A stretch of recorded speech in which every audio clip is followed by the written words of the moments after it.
If you race in VR with a motion sim, but you don't cancel out your rig's motion, then you're not going to be having a very pleasant experience.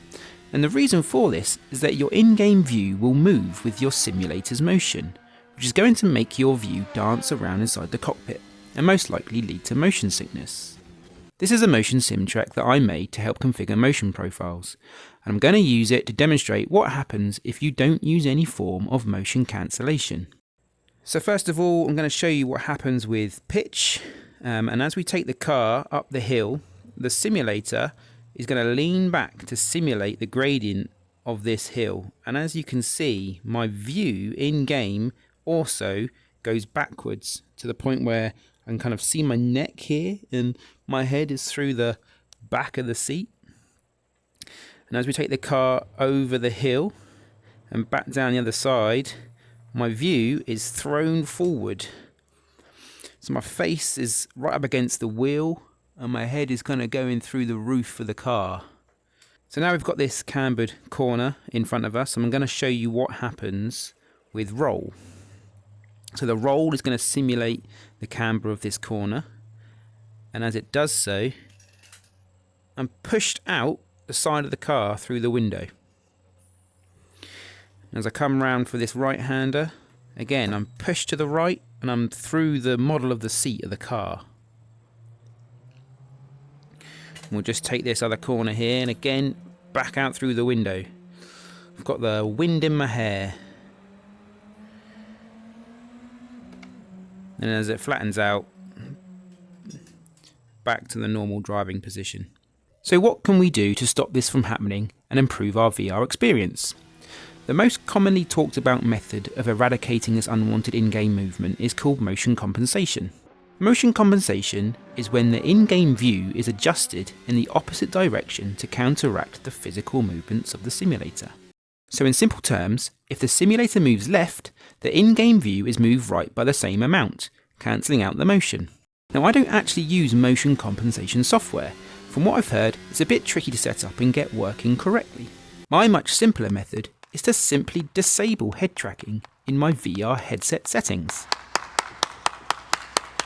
Now I'm in my VR space, and as you can see, it's tracking me in my space. I can move around, left, right, front, back. But there's an option in the Pico 4 settings, and there'll be something similar in the Quest settings. And if you head to Settings General, there's this option here to track movement.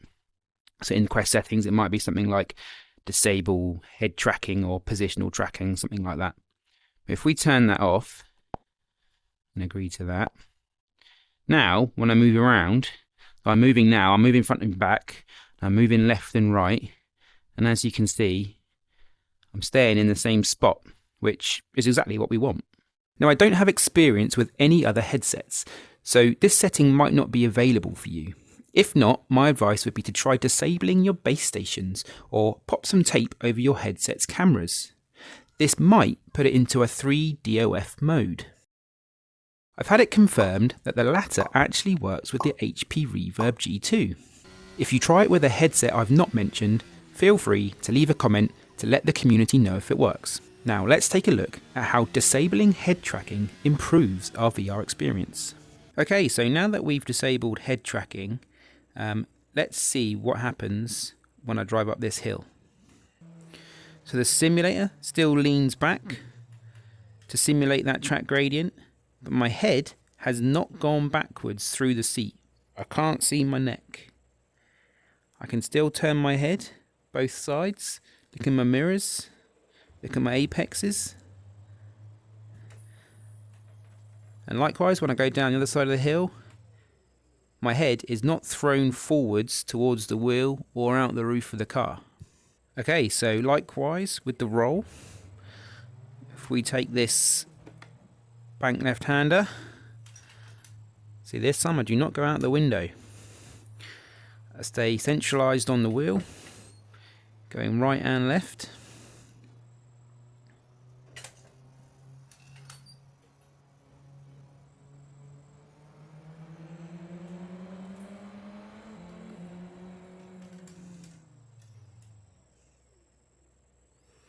So there we go guys, see, you can see how much better that is by disabling your head tracking.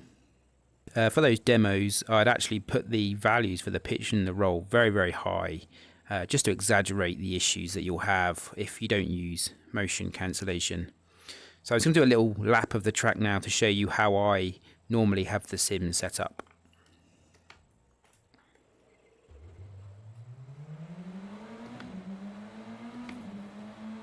So there we go, guys. I hope this video helps some of you out. For me, it's an absolute priority in achieving a good experience for VR motion sim racing.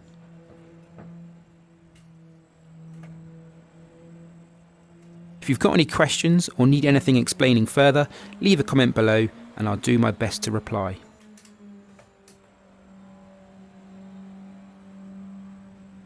Thanks for taking the time to watch this video, and if it helped you out, it would be great if you could like the video and subscribe to the channel.